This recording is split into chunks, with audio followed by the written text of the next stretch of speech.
Hello students. आज इस video में हम मैक्स वेबर के आदर्श प्रारूप के बारे में पढ़ेंगे। Ideal type theory Max Weber की क्या है, इसके बारे में विस्तार से जानेंगे। इसके साथ साथ मैक्स वेबर की मेथोडोलॉजी क्या रही, उसकी क्या विशेषताएं थी, आइडल टाइप है इसका क्या अर्थ है, इसका विकास किस तरह से हुआ, आइडल टाइप की या आदर्श प्रारूप की विशेषताएं क्या है और विद्वानों ने इसकी आलोचनाएं किस आधार पर की, इस पर विस्तार से हम चर्चा करेंगे। अब मैक्स वेबर के जब आइडल टाइप को हम जानते हैं तो उससे पहले उसके मैक्स वेबर के मेथोडोलॉजी या उसके पद्धति शास्त्र के बारे में जानना जरूरी है। आइडल टाइप क्या होता है, इसके संक्षिप्त वर्णन यहाँ पर एक बार आपको दे देते हैं। आइडल टाइप एक आदर्श प्रारूप है सामाजिक घटनाओं को तुलनात्मक रूप में समझने की। यह सामाजिक घटनाओं के समानता और असमानता के आधार पर अलग अलग भागों में बांटकर उनका तुलनात्मक रूप से अध्ययन करके समझने का एक साधन, एक यंत्र है। तो आदर्श प्रारूप पर जब हम विस्तार से चर्चा करेंगे उससे पहले मैक्स वेबर के पद्धति शास्त्र को समझना आवश्यक है। तो मैक्स वेबर का पद्धति शास्त्र क्या है? मैक्स वेबर का पद्धति शास्त्र जो है वो मैक्स वेबर की समाज शास्त्र को एक महत्वपूर्ण देन है। इसी के आधार पर मैक्स वेबर ने प्राकृतिक विज्ञानों और सामाजिक विज्ञानों में अंतर स्पष्ट किया था। प्राकृतिक विज्ञान प्राकृतिक घटना पर आधारित है, जबकि सामाजिक विज्ञान सामाजिक क्रियाओं पर आधारित है। प्राकृतिक घटनाएं अर्थपूर्ण न तो अर्थपूर्ण होती है, न ही इसका कोई विशेष उद्देश्य होता है, जबकि सामाजिक क्रियाएं हैं वो अर्थपूर्ण भी होती है और उद्देश्यात्मक भी होती है। इसी आधार पर मैक्स वेबर ने अपने पद्धति शास्त्र की कुछ विशेषताएं बताई है, जिसके बारे में हम यहाँ पर विस्तार से चर्चा करते हैं।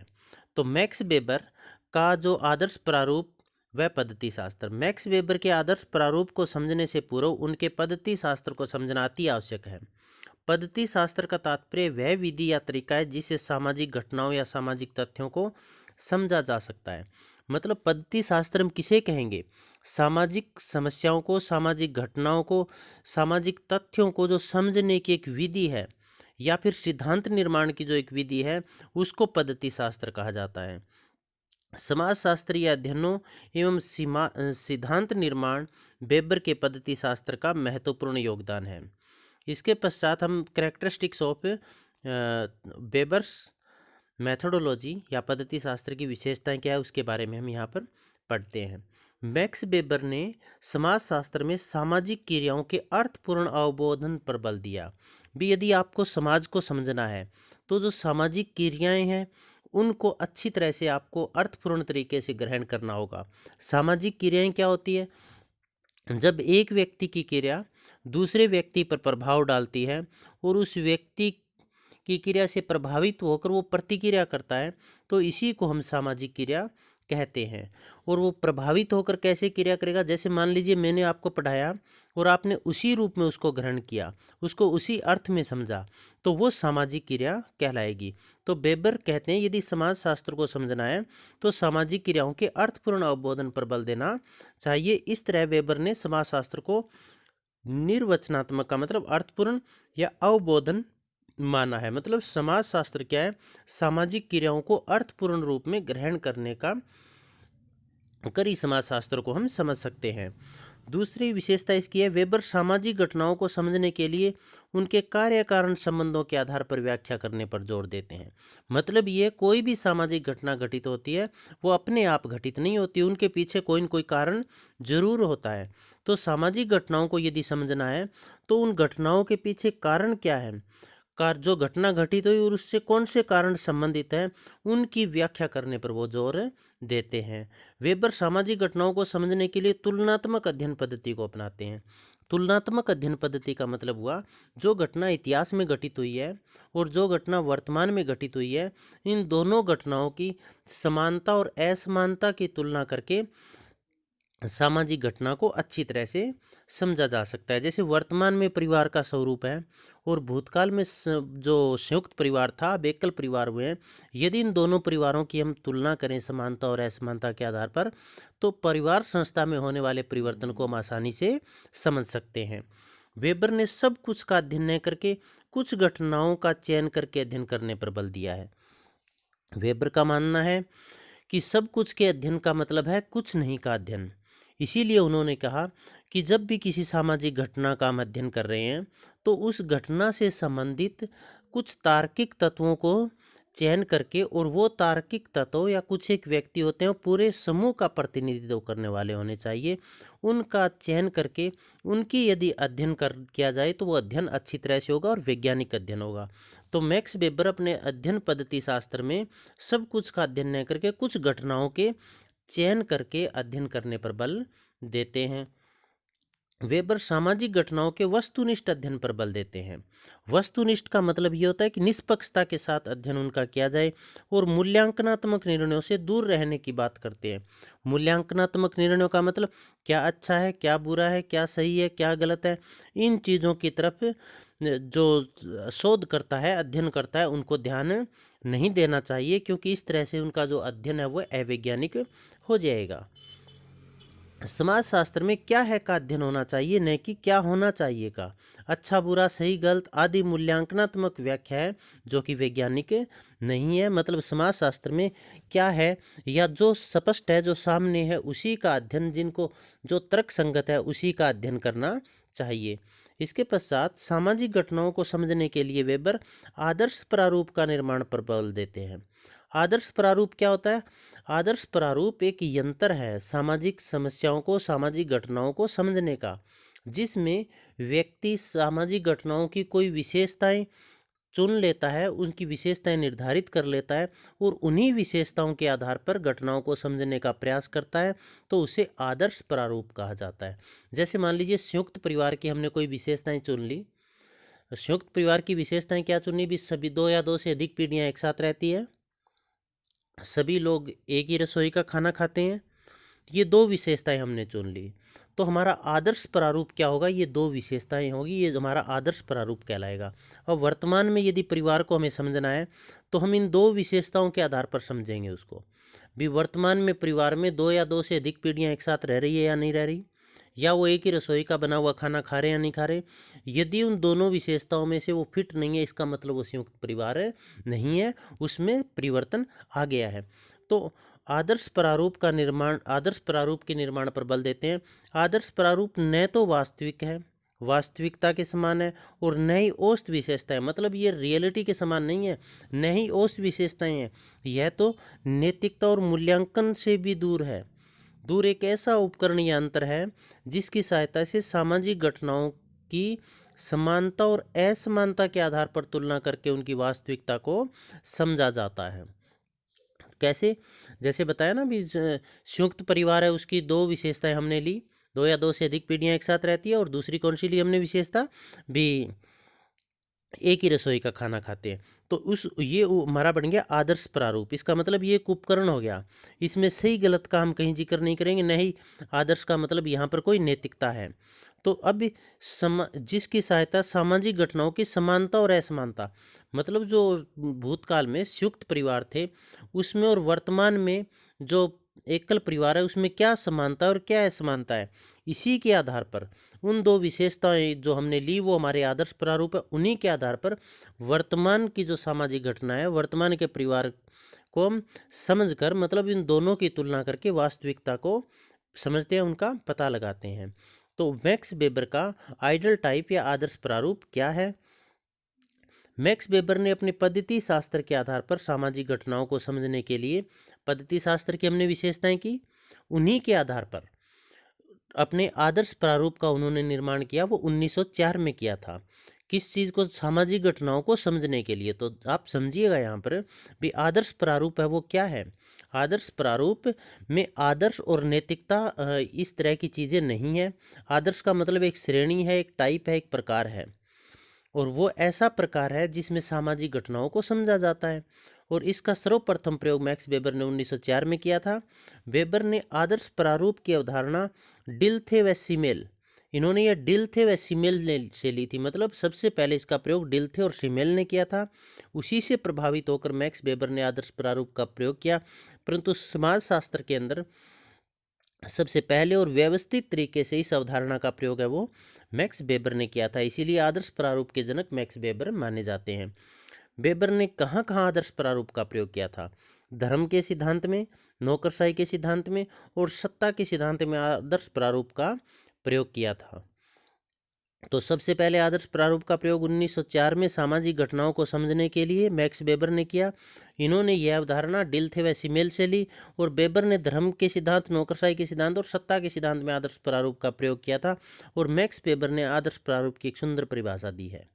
उन्होंने क्या कहा है कि आदर्श प्रारूप वे विशेषताएं हैं जो सामाजिक घटनाओं के स्पष्टीकरण के लिए बनाई गई है। अब देखिए, आदर्श प्रारूप क्या विशेषताएं हैं जो सामाजिक घटनाओं के स्पष्टीकरण के लिए बनाई गई है।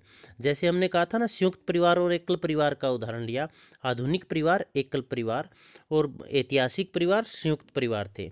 अब संयुक्त परिवार की कुछ दो विशेषताएं हमने ली थी और उन दो विशेषताओं से सामाजिक घटनाओं को स्पष्ट किया, मतलब उनको हमने समझा। भी वर्तमान में वो विशेषताएं परिवार के अंदर नहीं है, इसलिए एकल परिवार है, और भूतकाल में ये विशेषताएं थी इसलिए वो संयुक्त परिवार थे। तो भूतकाल और वर्तमान की सामाजिक घटनाओं की तुलना करके, किसके आधार पर? उनकी विशेषताओं के आधार पर तुलना करके सामाजिक घटनाओं को समझने के लिए बनाई गई एक विशेषताओं का पुंज आदर्श प्रारूप कहलाएगा। तो वहाँ पर वो दो विशेषताएं बनाई हमने, वो क्या था? एक आदर्श प्रारूप था। वेबर की मान्यता थी कि सरल व स्पष्ट, अब वेबर क्या कहते थे कि अवधारणाएं जितनी सरल और स्पष्ट होगी, सामाजिक शोध की राह उतनी आसान होगी। और आदर्श प्रारूप अवधारणा के प्रतिपादन का उद्देश्य भी शंका रहित व सुस्पष्ट अवधारणाओं का विकास करना था। अवधारणाओं का विकास का मतलब जो विशेषताएं हम लेते हैं, जिन विशेषताओं के आधार पर वर्तमान की सामाजिक घटनाओं को हम समझते हैं, तुलना करते हैं, वही अवधारणाएं कहलाती है। तो मैक्स वेबर का क्या मानना था कि जितनी अवधारणाएं जितनी स्पष्ट होगी, जितनी सरल होगी, तो हमारा शोध का कार्य उतना ही आसान होगा। अब स्पष्ट और सरल अवधारणाओं के विकास के लिए ही मैक्स वेबर ने आदर्श प्रारूप अवधारणा का प्रतिपादन किया था। इस प्रकार वेबर घटनाओं की प्रकृति को ठीक तरह से समझने के लिए आदर्श प्रारूप का विकास आवश्यक मानते थे, जिसकी सहायता से यह पता लगाया जा सके कि किस सीमा तक कोई घटना किसी एक अथवा दूसरे प्रारूप के समान है। कैसे समान होने का मतलब क्या हुआ? हमने जो दो विशेषताएं ली थी एग्जाम्पल में संयुक्त परिवार की, वो दो विशेषताएं वर्तमान के जो परिवार है उनमें वो कितनी एक दूसरे के समान है, कितनी वो एक दूसरे में मिलती जुलती है, इसी के आधार पर सामाजिक घटनाओं को समझा जाता है। मैक्स वेबर का मानना था कि सामाजिक घटनाओं को समानता के आधार पर कुछ सैद्धांतिक श्रेणियों में विभाजित किया जाता है। समानता मतलब समान विशेषताओं के आधार पर अलग अलग भागों में बांट दिया जाएगा, और ऐसा करके सामाजिक घटनाओं के कार्य कारण संबंधों को समझा जा सकता है। इसका मतलब आदर्श प्रारूप से कार्य कारण संबंधों को भी समझा जाएगा। वेबर का मानना था कि कोशिश करने से हमें कुछ आदर्श टाइप घटनाएं निश्चित रूप से मिल जाएगी। इसका मतलब जब हम कोशिश करेंगे, उसमें सोचेंगे, पता लगाएंगे, तो कुछ एक आदर्श टाइप घटनाएं हमें मिल जाएगी। इसी दृष्टि से आवश्यक है कि सामाजिक घटनाओं की तार्किक संरचना में मूलभूत पुनर्निर्माण किया जाए। पुनर्निर्माण के इसी कार्य हेतु मैक्स वेबर ने आदर्श प्रारूप की अवधारणा का विकास किया था। तो इसमें यह भी लिख सकते हो कि मैक्स वेबर के आदर्श प्रारूप की अवधारणा का मुख्य उद्देश्य पुनर्निर्माण करना था। वेबर के पद्धति शास्त्र में आदर्श प्रारूप की अवधारणा का विशेष महत्व है। सामाजिक वास्तविकता को समझने तथा उसे संबंधित सामान्य नियमों को जानने के लिए वेबर ने इसी अवधारणा का प्रयोग किया। तो वेबर ने सामाजिक घटनाओं, सामाजिक वास्तविकता को समझने और सामान्य नियमों और सिद्धांतों को जानने के लिए वेबर ने आदर्श प्रारूप की अवधारणा का प्रयोग किया था। आपने आदर्श प्रारूप को शोधकर्ता के लिए एक यंत्र माना है। मतलब मैक्स वेबर क्या मानते थे कि आदर्श प्रारूप है वो एक यंत्र के समान है, वो एक साधन या उपकरण के समान है, जिसके प्रयोग से वह घटनाओं की समानताओं और असमानताओं को पता लगाता है। अर्थात यह तुलनात्मक अध्ययनों के लिए एक मौलिक विधि है। तो मैक्स वेबर तुलनात्मक पद्धति को या सामाजिक घटनाओं को समझने के लिए तुलनात्मक अध्ययन पर बल देते हैं।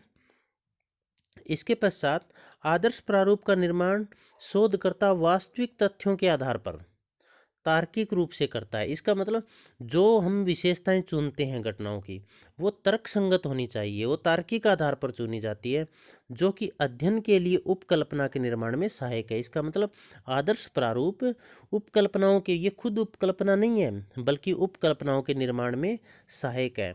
अब आदर्श के बारे में यहाँ पर बताया गया है कि आदर्श शब्द का संबंध मूल्यों, आदर्शों, श्रेष्ठता या नैतिकता से नहीं है। ये ध्यान देना, यहाँ पर आदर्श का तात्पर्य न तो मूल्य है, न आदर्श है, न श्रेष्ठता है, न नैतिकता है।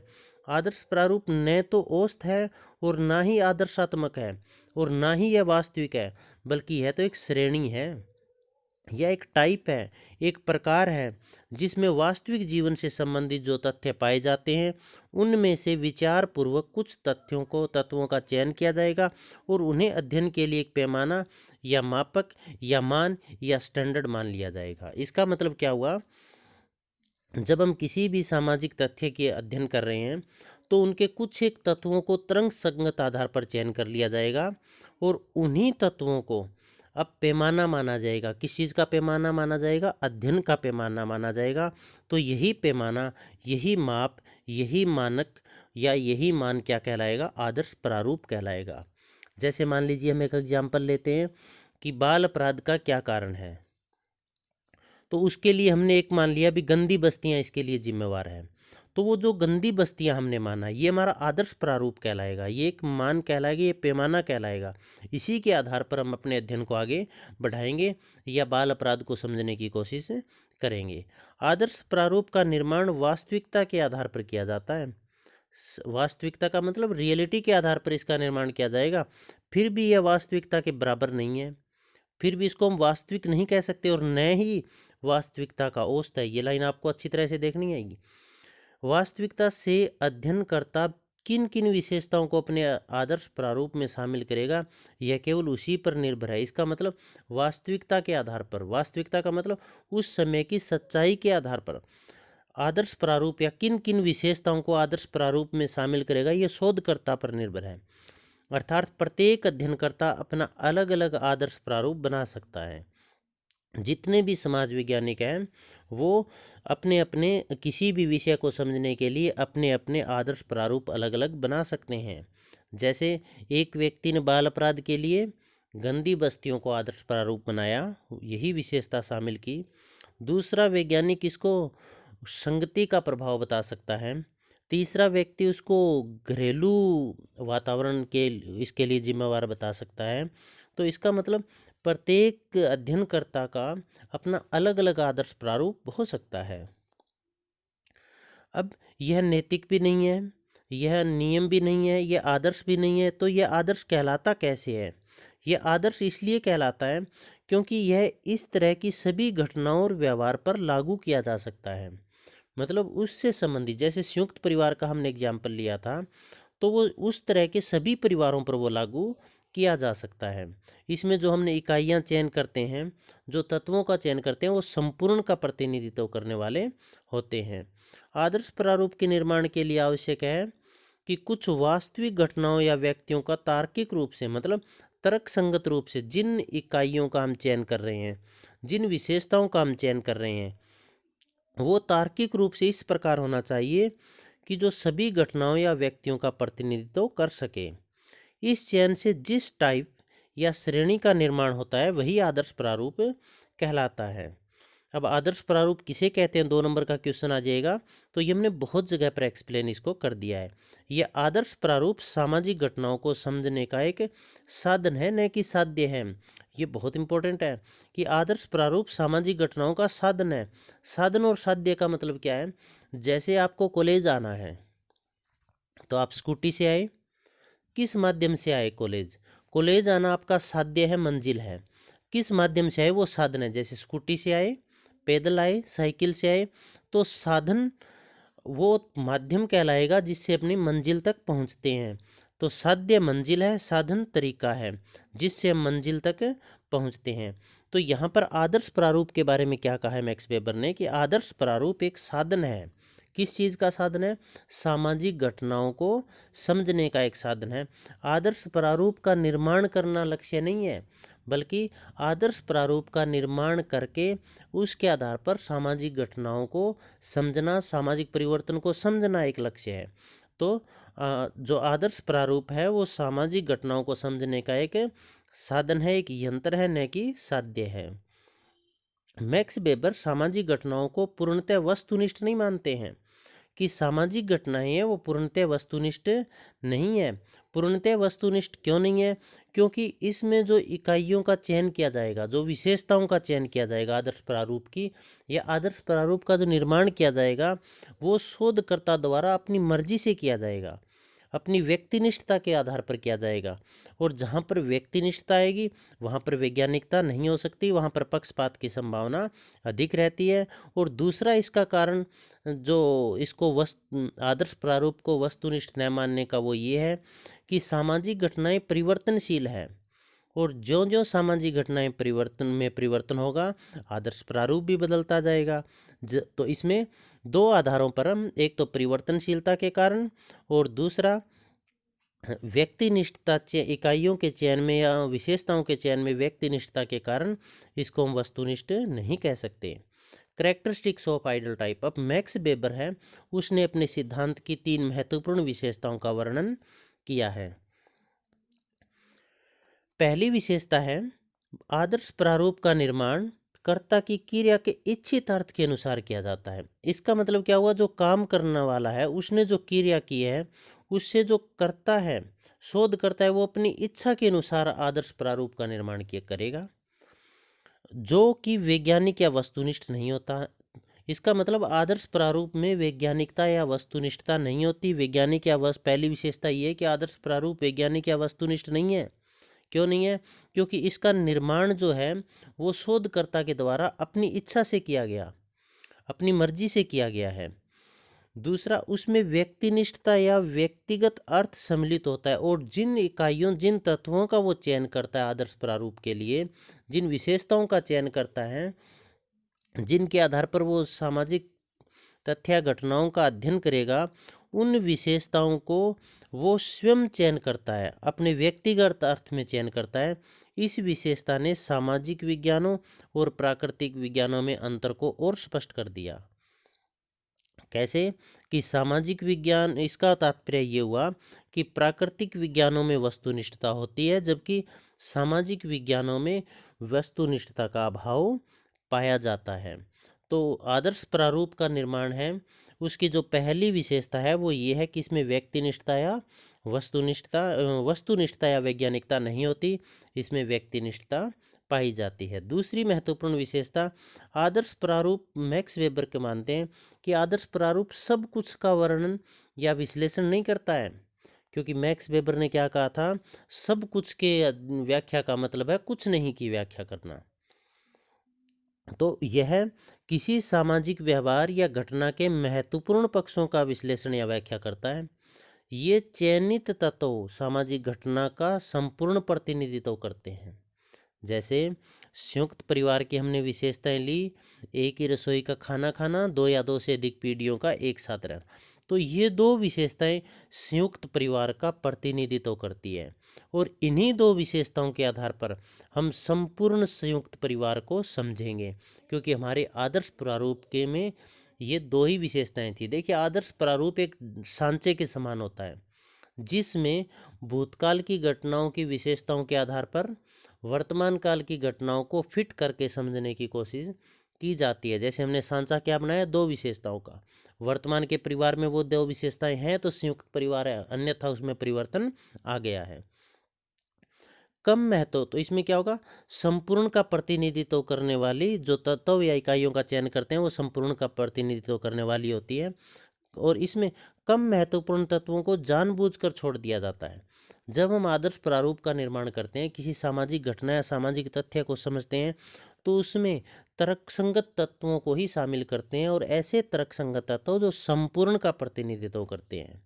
और कम महत्वपूर्ण या ऐसे तत्व जिसमें तर्कसंगतता नहीं पाई जाती, उनको जानबूझकर छोड़ दिया जाता है। इससे आदर्श प्रारूप में अनिश्चितता और अस्पष्टता की जगह यह और अधिक यथार्थ बन जाता है। आदर्श प्रारूप में केवल तर्कसंगत तत्वों का ही चयन करके व्याख्या करनी चाहिए और जो तर्कसंगत नहीं है उनको छोड़ देना चाहिए। आदर्श प्रारूप की तीसरी और अंतिम विशेषता बताई है, आदर्श प्रारूप का प्रयोग ऐतिहासिक समस्याओं के अध्ययन एवं विश्लेषण के लिए एक उपकरण या साधन के रूप में करना चाहिए। इसका मतलब आदर्श प्रारूप एक ऐसा उपकरण है जो कुछ चयनित विशेषताओं के आधार पर सामाजिक घटनाओं को समझने का प्रयत्न करता है। तो इसका मतलब यदि क्वेश्चन आ जाए आदर्श प्रारूप क्या है, तो हम क्या क्या लिखेंगे, आदर्श प्रारूप एक ऐसे उपकरण या यंत्र के समान है जिसमें कुछ चयनित विशेषताओं के आधार पर ऐतिहासिक घटनाओं और उनमें होने वाले परिवर्तनों को समझा जाता है। तो इसमें आदर्श प्रारूप एक उपकरण या यंत्र के समान है, क्योंकि आदर्श प्रारूप को ढूंढ निकालना ही सामाजिक विज्ञान का अंतिम लक्ष्य नहीं है। अर्थात आदर्श प्रारूप एक साधन है सामाजिक घटनाओं के विश्लेषण का, न कि एक साध्य है, क्योंकि इसका उद्देश्य आदर्श प्रारूप का निर्माण करना ही नहीं है। यह तो निर्माण किया, एक साधन बनाया है और इस आदर्श प्रारूप के आधार पर अपना जो साध्य है, अपना जो लक्ष्य है, वो सामाजिक घटनाओं को समझना है। Criticism of ideal type, Max Weber के सिद्धांत की विभिन्न आलोचकों ने आलोचनाएं भी की है, जिनका वर्णन इस प्रकार है। ये अंतिम विशेषता का ऊपर वाला पार्ट है। इसके पश्चात आदर्श प्रारूप की आलोचनाएं। मैक्स वेबर के आदर्श प्रारूप की विद्वानों ने निम्न आधारों पर आलोचनाएं भी की है। इसकी देखिए, पहली आलोचना इस आधार पर की गई है कि सार्वभौमिक नियमों का निर्माण संभव नहीं है। मैक्स वेबर मानते हैं कि प्रत्येक घटना के लिए जो समाज वैज्ञानिक है वो अपने अलग अलग आदर्श प्रारूप का निर्माण कर सकता है। तो एक सामाजिक घटना को मान लीजिए 50 व्यक्ति स्टडी कर रहे हैं, तो वो सारे अपने अलग अलग आदर्श प्रारूप बनाएंगे और सभी जब अलग अलग आदर्श प्रारूप के निर्माण करेंगे तो सार्वभौमिक सिद्धांतों या नियमों का निर्माण कैसे हो सकता है। तो आदर्श प्रारूप की इस आधार पर आलोचना की गई कि इससे सार्वभौमिक नियमों का निर्माण नहीं किया जा सकता, क्योंकि प्रत्येक समाज वैज्ञानिक अपना अलग अलग आदर्श प्रारूप का निर्माण करता है, केवल तुलनात्मक अध्ययन में उपयोगी है। मैक्स वेबर का आदर्श प्रारूप है वो कुछ एक विशेषताओं, आदर्श प्रारूप का मतलब एक ऐसा प्रारूप जिसमें सामाजिक घटनाओं को समझने के लिए कुछ एक तर्कसंगत विशेषताओं का चयन किया जाता है और उन्हीं के आधार पर समानता और असमानता के आधार पर तुलना करके सामाजिक घटनाओं को समझने का प्रयास किया जाता है। जैसे एक संयुक्त परिवार की दो विशेषताएं हमने ली, वो ऐतिहासिक परिवार की, और आधुनिक परिवार में वो दो विशेषताएं हम देखेंगे है कि नहीं है, मतलब उन दोनों की तुलना करेंगे। तो यह जो मैक्स वेबर का जो आदर्श प्रारूप की अवधारणा है, यह केवल मात्र तुलनात्मक अध्ययन के लिए उपयोगी है। इसके पश्चात अनुभविक अध्ययनों को कोई महत्व नहीं। आदर्श प्रारूप की एक आलोचना इस आधार पर भी की गई है कि यदि सामाजिक घटनाओं का अध्ययन आदर्श प्रारूप के आधार पर किया जाएगा तो अनुभवों पर आधारित अध्ययनों का कोई महत्व नहीं रह जाएगा। उपरोक्त आलोचनाओं के बावजूद हम कह सकते हैं कि मैक्स वेबर की जो आदर्श प्रारूप की अवधारणा है वो वेबर का समाजशास्त्र में एक महत्वपूर्ण और अनुपम योगदान है। आदर्श प्रारूप सामाजिक घटनाओं को समझने के लिए एक मार्गदर्शक उपकरण है। इसका मतलब क्या हुआ, आदर्श प्रारूप एक उपकरण के समान है जो शोधकर्ता को सामाजिक घटनाओं को समझने के लिए मार्गदर्शन देता है। इसका तात्पर्य क्या हुआ कि हमने कुछ तत्वों को, कुछ विशेषताओं को चयन किया है और उन्हीं विशेषताओं को, वो विशेषताएं हमारे लिए सामाजिक घटनाओं को समझने के लिए एक मार्गदर्शन का काम करेगी। उन्हीं विशेषताओं के आधार पर हम समाज में होने वाले परिवर्तनों को, सामाजिक घटनाओं को समझेंगे। यह घटनाओं की समानता व असमानता के आधार पर तुलनात्मक रूप से सामाजिक घटनाओं का विश्लेषण करता है। तो ये मैक्स वेबर का आइडल टाइप, इसकी आलोचनाएं मैक्स वेबर की अध्ययन पद्धति की विशेषताएं थी। अब इसके पश्चात सेल्फ असेसमेंट का सेशन। इसके अंदर क्वेश्चन पूछे जा सकते हैं, आदर्श प्रारूप की अवधारणा किसकी है, 2 नंबर का क्वेश्चन पूछा जा सकता है। आदर्श प्रारूप क्या है, मतलब आदर्श प्रारूप हम कहते किसे हैं, 2 नंबर का क्वेश्चन ये भी आ सकता है। मैक्स वेबर का पद्धति शास्त्र क्या है, मतलब उसको सामाजिक जो नियम निर्माण है या सामाजिक घटनाओं को समझने की जो अध्ययन पद्धति है वो क्या है, उसकी क्या क्या विशेषताएं हैं, ये क्वेश्चन भी 16 नंबर का पूछा जा सकता है। और मैक्स वेबर के आदर्श प्रारूप सिद्धांत का आलोचनात्मक मूल्यांकन करें, ये क्वेश्चन भी 16 नंबर का क्वेश्चन आ सकता है। तो मैक्स वेबर के आदर्श प्रारूप सिद्धांत का आलोचनात्मक मूल्यांकन यदि आता है तो उस क्वेश्चन में आपको मैक्स वेबर के पद्धति शास्त्र की विशेषताओं को पहले लिखकर उसके पश्चात उसके आगे के क्वेश्चन को एक्सप्लेन करना है। यदि ये क्वेश्चन 16 नंबर का आता है तो इसके पश्चात अब यदि इस क्वेश्चन में किसी भी तरह के कोई डाउट हैं तो आप इसके कमेंट बॉक्स में भी लिख सकते हैं और हम आपको उस क्वेश्चन आपके डाउट्स को क्लियर कर देंगे। और इसके साथ आप सबका बहुत बहुत धन्यवाद।